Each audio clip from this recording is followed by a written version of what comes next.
Please note, The Phantom Lover was published in 1921 and may contain period-typical racism, sexism, or other disquieting content. Hi, I'm Morgan, and today I will be reading to you from The Phantom Lover by Ruby M. Ayres, and I will be starting on Chapter 2. Mickey stood staring at the envelope in his hand. He felt as if something had happened to paralyze all power of action. Esther Shepstone and Ashton's girl from Eldred's were one and the same. That was all he could grasp, and it sounded absurd and impossible. He had heard so much of this girl. Ashton had talked about her times without number. Lolly he had called her. Now he came to think of it, Mickey could not remember having ever heard her spoken of by any other name, and Lolly and Esther Shepstone were one and the same.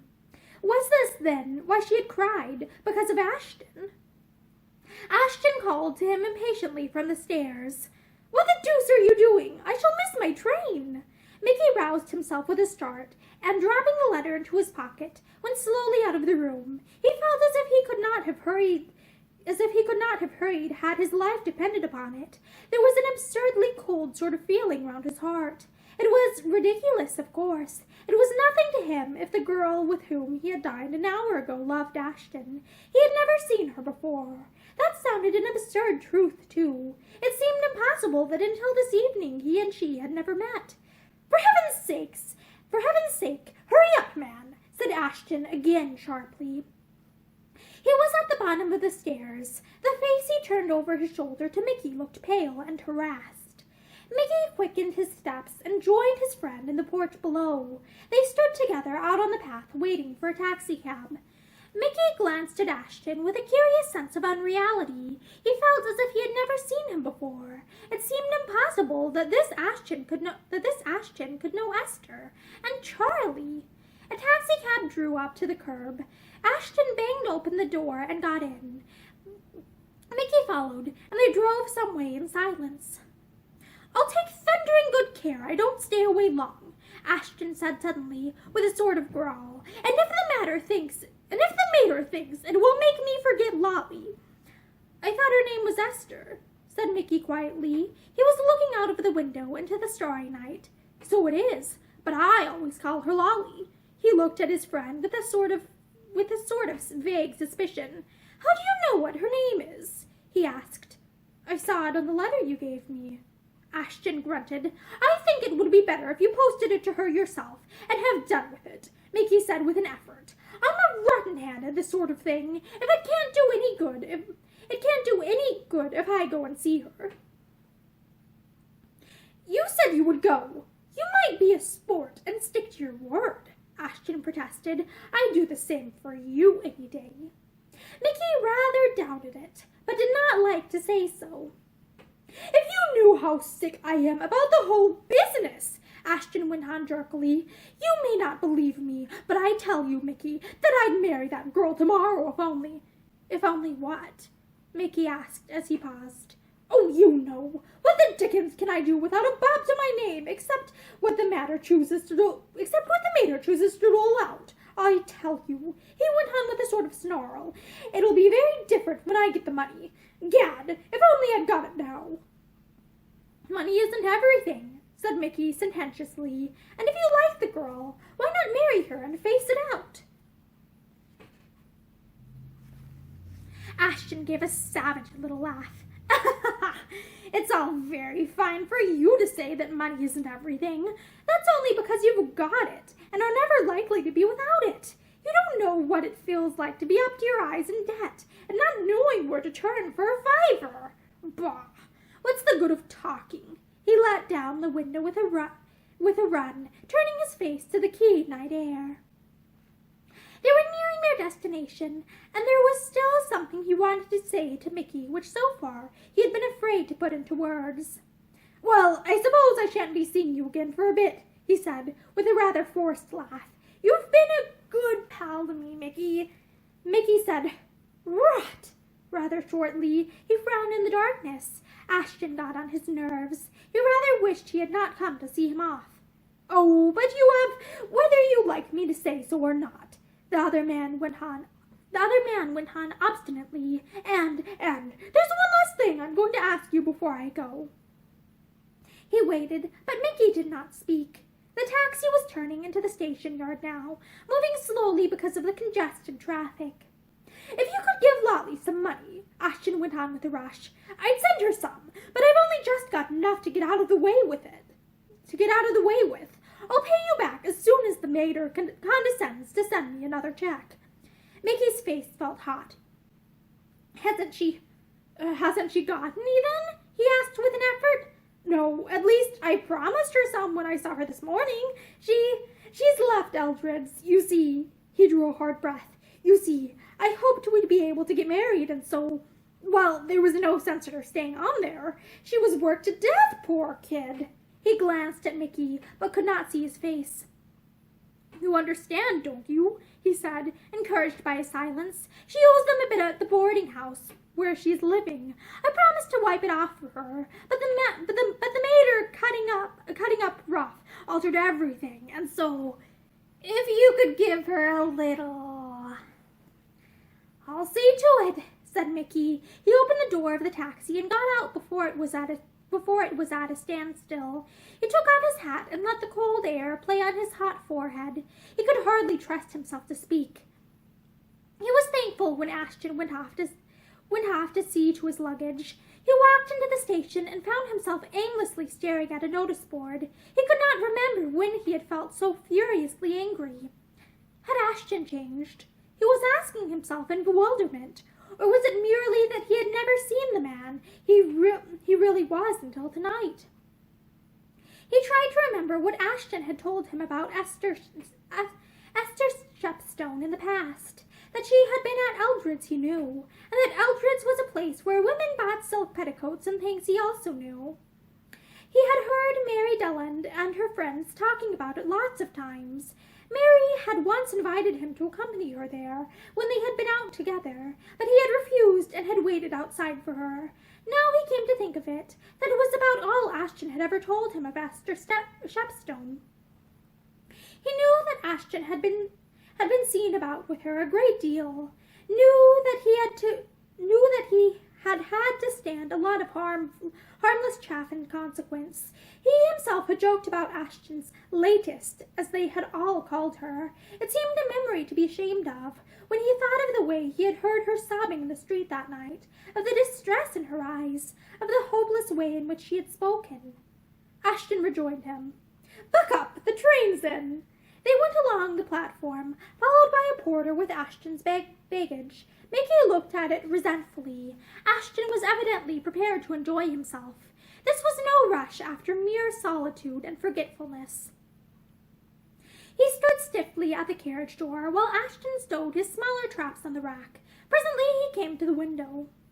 You'll do the best you can, won't you, old man? There was a real anxiety in his eyes, but Mickey was not looking at him. He answered stiffly. Yes, I'll do what I can. She'll soon get another job, Ashton went on, with forced confidence. I'm sorry she left Eldred's. Now it's come to this. But how was I to know? He appealed to Mickey, but he might as well have appealed to a brick wall for all the response he got. And when I come back, he said again, tell her that when I come back, many things may be all right again. Tell her that, will you?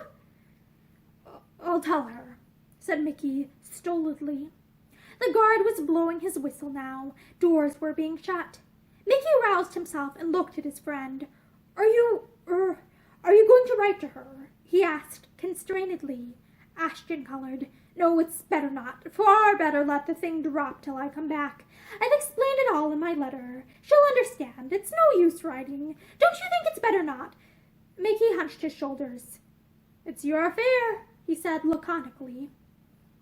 Yes, well, I shan't write. I'll send you my address as soon as I know where I'm staying, and you can let me know what she said and how she takes it. Oh, confound it. Porter had come along and slammed the door. The train was slowly moving. Mickey was vaguely glad that there had been no time in which to shake hands. A moment, and he was walking away alone down the platform. His hands were deep thrust in the pockets of his coat. He took no notice of anything. He walked on and out of the station.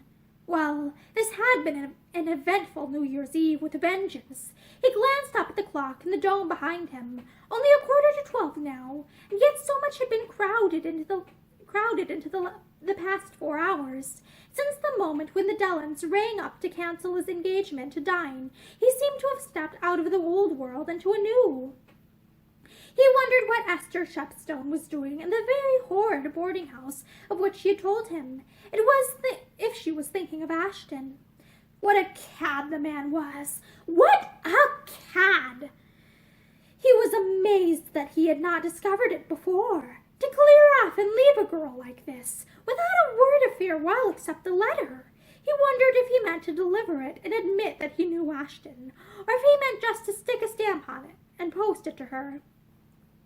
He realized that there was nothing very much to be proud of in an admission that he knew Ashton, and yet they had been friends for years. It was striking 12 when he got home. He stood for a moment on the doorstep, looking up at the starry sky. Several clocks were chiming midnight in the distance. He listened with a queer sense of fatalism. This was the strangest New Year's Eve he had ever spent in his life. At this hour last year he had been dancing the old year out, and tonight, had things gone as he had thought, he would have been somewhere with Marie Deland. He might even have proposed to her by this time. He smiled faintly, remembering that the intention had really been somewhere in the background of his mind, but that, too, had faded out now to give place to other, more important factors. 9, 10, 11, 12. He counted the strokes mechanically. There was a breathless pause, then the clash of bells. Some irrepressibles in a block of flats nearby raised a cheer. The front door of a house opposite was open, and Mickey caught a glimpse of a crowded hall and black-coated men and girls in pretty frocks. He felt strangely removed from all the noise and laughter. After a moment he turned and went up to his room. The fire had been carefully made up, and his slippers and dressing gown put to warm. Mickey looked at them with a sort of disgust. It was sickening for a healthy grown man to be so pampered. He kicked the slippers into a corner and tossed the dressing gown onto the couch. He wondered what sort of a room Esther Shepstone had in the very horrid boarding house. What odd corner the thin black cat curled into to sleep. He took Ashton's letter from his pocket and stuck it up against the clock on the mantel-shelf. Miss Esther Shepstone. It was fate, that's what it was. He wondered if she would ever have lived to get that letter had fate not thrown her across his path that night. She had been desperate, at the end of her tether, and all for the sake of that cad Ashton. He turned his back on the letter and lit a cigarette, but he let it go out almost at once, and turned back again to stare once more at the name scrawled on the envelope. What had Ashton written to her? It worried him because he did not know. Ashton had had other love affairs, not quite such serious ones, perhaps, but still serious enough, and Mickey knew that when he had wearied of them, he had set about getting free of them by the shortest route, caring little if it were also a brutal one. He thought of the despair he had seen in Esther's face that evening. He dreaded that there might be something in Ashton's farewell letter that would plunge her back more deeply into her misery. Out in the night the bells were still ringing joyously. It was New Year's morning, and perhaps, if he sent that letter... He stood quite still for a moment, staring at it. Then suddenly he threw his cigarette into the fire and snatched the letter down from the shelf. He tore it open impulsively and drew out the enclosure. He unfolded it and began to read. The silence of the room was unbroken, save for the little crisp sound as Mickey turned the paper. Then the letter fluttered to the rug at his feet and lay there, half curled up, as if it were ashamed of the words it bore and wished to hide them. Mickey raised his eyes and looked at his reflection in the glass above the mantel-shelf. The pallor of his face surprised him, and the look of passionate anger in his eyes.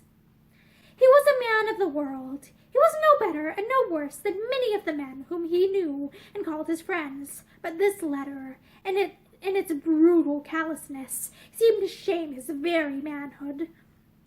He had liked Ashton. He had been his constant companion for months, but he had never suspected him of being capable of this. He supposed he ought to be ashamed of having opened the letter, but he was not ashamed. He was glad that he had been able to spare this girl, this last and hardest blow of all, the knowledge that the man whom she loved and trusted was unworthy. Presently he picked the letter up from the rug. He picked it up with the tips of his fingers, as if it were something repulsive to him, and threw it down on the table. The first few words stared up at him as it lay there. Dear Lolly, by the time you get this letter, I shall be out of England, and I hope you won't make things worse for me than they already are by trying to find out where I have gone, or by writing to my people and making a scene. The worst of these little flirtations is that they always have to end, as this must, and you must have known it. Mickey drew in his breath hard. Not an hour ago, in this very room, Ashton had made out how cut up he was at the turn his affairs had taken, and yet all the time he had written this letter. He flicked over a page and read on. I shall never forget you and the good times we've had together. I should try and get back at Eldred's if I were you. It's a good thing we didn't get married as matters have turned out, or the fat would have been in the fire with a vengeance.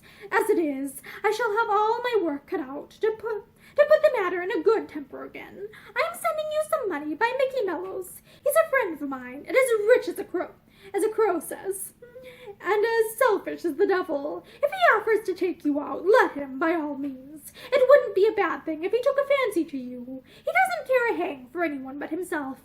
If only I got half his money. But what's the use of talking about it? Anyway, this is goodbye. I shan't write again. Be a sensible girl, and try to see things from my point of view. It would only have meant ruin for both of us if I'd stuck to you. Goodbye. I send you my love for the last time, Raymond Ashton. And this from the man whom she loved, the man who had pretended to love her. Mickey dragged forward a chair with his foot and sat down straddle-wise. He leaned an elbow on the chair back and ran his fingers through his hair with a sort of bewilderment. He's as rich as Croesus and as selfish as the devil. And this from Ashton, his friend, the man whom he had helped out of scrapes scores of times, the man to whom he had lent money without the least hope of its ever being returned. Mickey felt as if he had a blow in the face.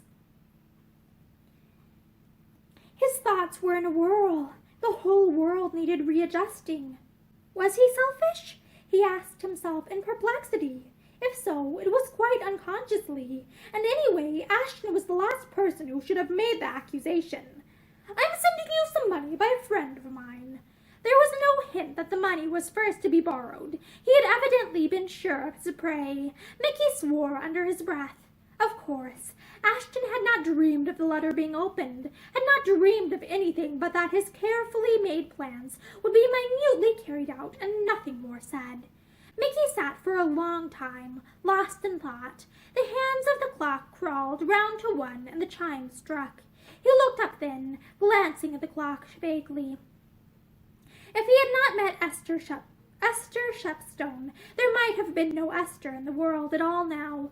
If he allowed that letter to reach its destination, he would be plunging her back again into the abyss of despair from which he had dragged her only that evening. She loved Ashton. Of that Mickey was sure.